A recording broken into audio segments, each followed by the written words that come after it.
Hello everyone and welcome back to a brand new video. Today we're going to be doing a full editing tutorial where we'll be editing this photo right here and we'll be transforming it to something like this. Now if you haven't watched my previous video on focus stacking, I highly suggest you to go watch that video right now because we're going to be applying that concept to this video right now. Now whenever I edit a photo, I have an objective in mind. What do I want this image to look like when I'm done processing it? So as you can see in this image right here, it looks very clean. There's not much edits that we can do and it looks pretty good from the get-go. So my product wants to replicate that kind of mindset, that very clean, not too over edited image, just like the beginning image that you see right now. I have 4 images loaded into Photoshop right now, and the reason why is because we're going to be doing focus stacking. So if I zoom into the first image here, the mountain is blurry, but as we move our way to the right, it becomes more clear.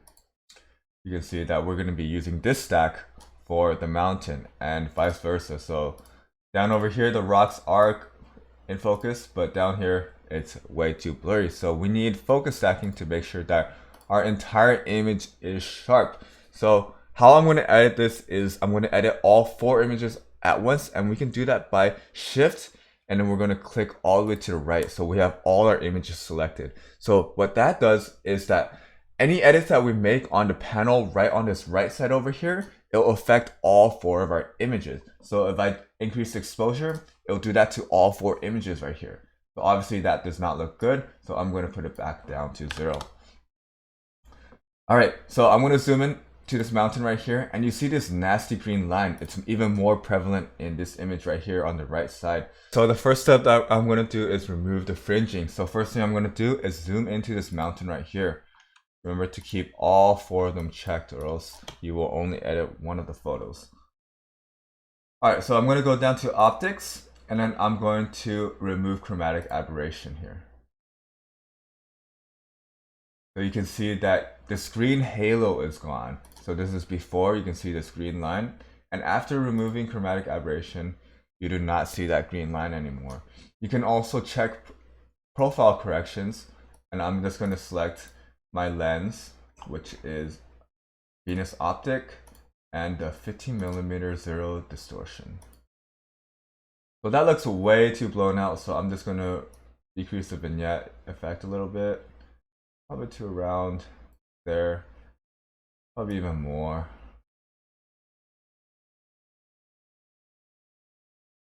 So that looks about right. Otherwise, in the camera raw panel, I don't really do too much. We can do some basic adjustments as well. I don't go crazy on this part. I know a lot of people really like to use this camera raw to create effects, but I personally don't use it too much because I'm going to be doing that stuff in Photoshop. So I'm just going to be making some basic adjustments on this panel right here. So let's get started with this. I took this during sunrise and it was very yellow at that time, I believe, and the camera didn't really capture that many colors. So I'm just going to try to replicate what I saw. I'm going to increase the temperature a little bit and I'm going to add a little bit more tint. And you can see on the left side of this image, I feel like the sky is a little bit too bright. I'm just going to decrease the exposure of the entire image. Okay, so that looks good. So since this area became darker, let's raise the shadows a little bit. And I think that looks pretty good. I think the highlights right here are a little bit blown out. So let's go ahead and decrease that a little bit. Decrease the whites as well. Yeah, so I want to get that color back from the sky, and we can increase our blacks to restore these black areas as well. All right, that looks pretty good. Maybe add a little bit of contrast. That looks good. All right, for clarity, I might add a little bit, right? So that amplifies this area, so we don't want to be doing too much clarity. Maybe around 11 is good. I'm going to decrease the white a little bit more. Alright, that looks good. Probably increase saturation by a little bit as well, just to bring out those colors on the rocks. And I think that looks good. That's gonna be all our adjustments in Camera Raw. I'm going to open all 4 of these images at once, and all I have to do is remember to select all 4 of these images and hit open.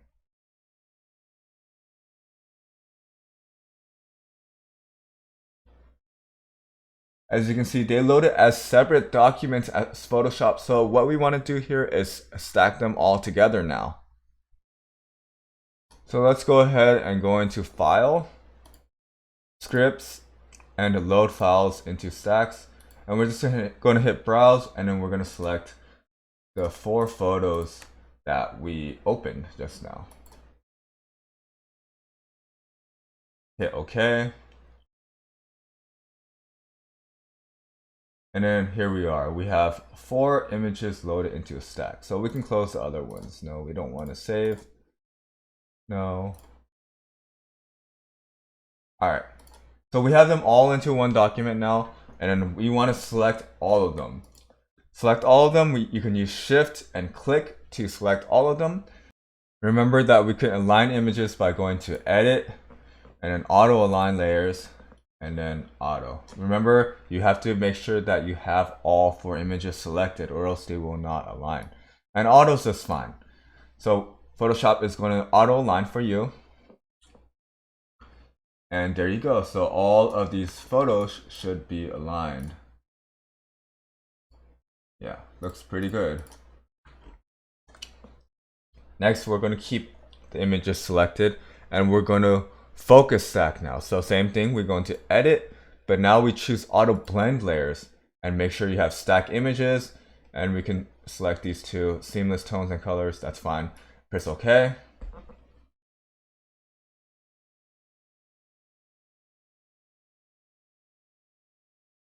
And there you go. We have one focused image. You can see that the rocks are focused and the mountains are focused. So every part of this image is focused because we did a focus stack. All right, so let's get into the actual editing of the video. So for this image, I want to try to probably darken this area on the left-hand side and probably enhance the light on the right-hand side a little bit. So we're going to do that through a couple layers, and also want to enhance the rocks a little bit, and also kind of give it a little bit vignette around this area. So let's go ahead and get started. Let's first start off by creating a brightness and contrast layer. So go ahead and click that. We're going to decrease the brightness, and we're going to invert the mask. Press Ctrl I. And then we're going to get our brush, press B, hit this button, and then we're just going to paint along the sky right here. So you can see that it's darkening it. We can use probably a stronger flow, maybe around 10. And yeah, so this is before and after. So we can see that we darkened the sky a little bit. And we're going to just do the opposite over here. We're going to increase the exposure of the sky here. So brightness, probably raise around 20. We don't want to overdo it. Invert the mask as well. And we're just going to subtly increase the exposure around this area. So you can see before, after.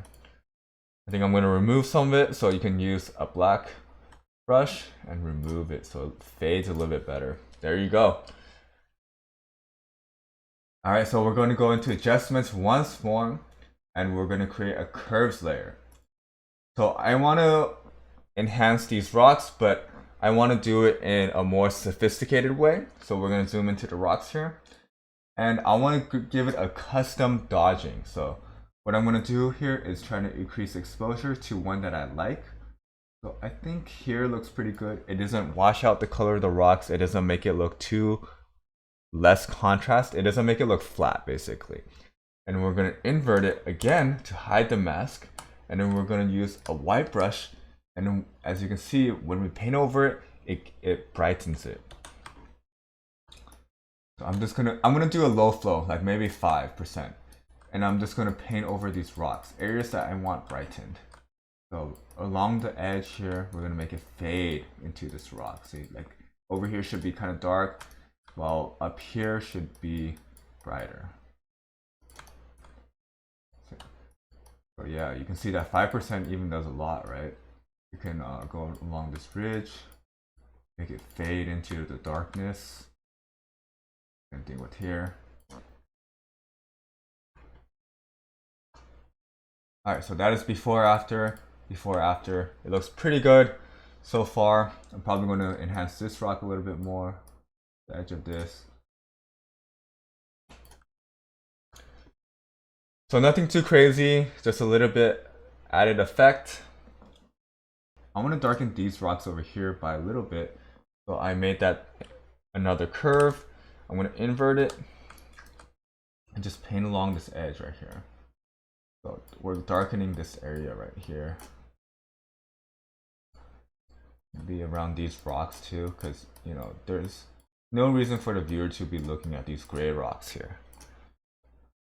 Alright, so you can see that this vignette really focuses onto these rocks over here and takes away focus from these gray rocks over here. Alright, so it looks a lot better already, I think. And then now we're going to make a new layer and we're going to use overlay to enhance the image a little bit even more. So layer 1, we can say dodge. And we're going to go to overlay. And then we're going to choose a white brush. And then these rocks we can paint over a little bit more. So this gives it a very strong effect, as you can see. So we're going to go with around 2% flow. And we're just going to paint over these rocks. Don't overdo this effect. A lot of people overdo this effect and it doesn't look good. So I'm just going to dab along these rocks. So I think that looks a little bit too much, so I'm going to undo it. And I'm going to redo it again. So like very subtly. Same thing with this rock. Not much. We can add a little bit on this, but don't overdo it. Right, we can add it in this area. Alright, I think that looks fine. It looks a lot more three-dimensional. And we're going to do the opposite. And we're going to burn the sky and a little bit of these rocks as well. So we're going to create a new layer again. So we can name it burn. Go down to overlay again. And press B. And instead of using a white brush this time, we're going to use a black brush. Alright, let's start off with the sky first. So remember, this effect is very strong. So you can see. Alright, so there we go, black brush. Paint over the sky a little bit. We can even paint over this mountain area if we want it a little bit darker, right? Because this is the shadow. And that looks good. I'm going to go to 1% and just paint along this area right here. Darken it up.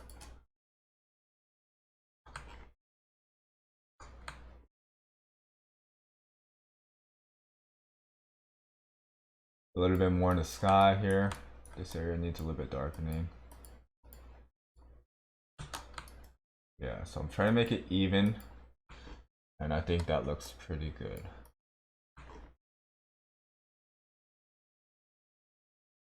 Alright, so I think the effect is a little bit too strong, so what I'm going to do is decrease the opacity, right, to around 50.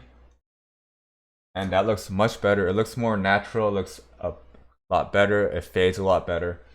So there we go. I'll probably decrease it even more, maybe like around 33, 31, 30. Yeah, there we go. Don't overdo this effect, it doesn't look good, it doesn't look natural. And then on the other hand, I'm going to go back to dodge. I'm going to dodge this mountain a little bit. Yeah, so there we go. Add a little bit light here. Remember, we're using overlay. And that's it. No more dodging. Last thing I'm going to do is give this mountain a little bit glow. So I'm going to create another new layer. And then we're going to select a more orange color. So we're going to go to orange and maybe like that looks pretty good. Go down to normal and change the blending mode to soft light. And we're just going to paint along this mountain here to give it a little bit glow. So don't overdo this. We can do it on some of the trees. But adding soft light gives it a little bit glow. You can see before and after, right? It gives it a little bit glow. And that's our final touch to this image. Let's go ahead and select all these layers that we did, group them, and we can name it like lighting or something. And let's look at the before, look at that, and after. Before and after.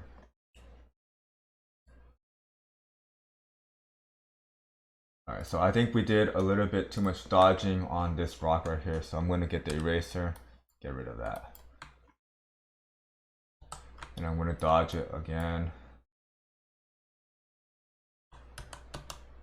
Alright, go back to white, and then dodge it again. One last thing I'm going to do is, I think this image does not have enough saturation, so I'm going to go into adjustments, and I'm going to go into vibrance, and I'm going to add around 10 saturation. So that just gives it the image a little bit more kick. We can move it out of the lighting, since it's not really lighting. So you can see it adds a little bit more saturation to the mountain, to the trees around the area.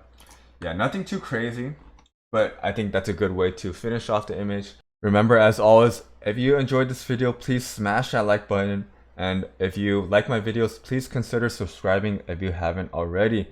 I try to release videos every week, and I appreciate everyone's support. As always, thank you for watching, and see you guys next time.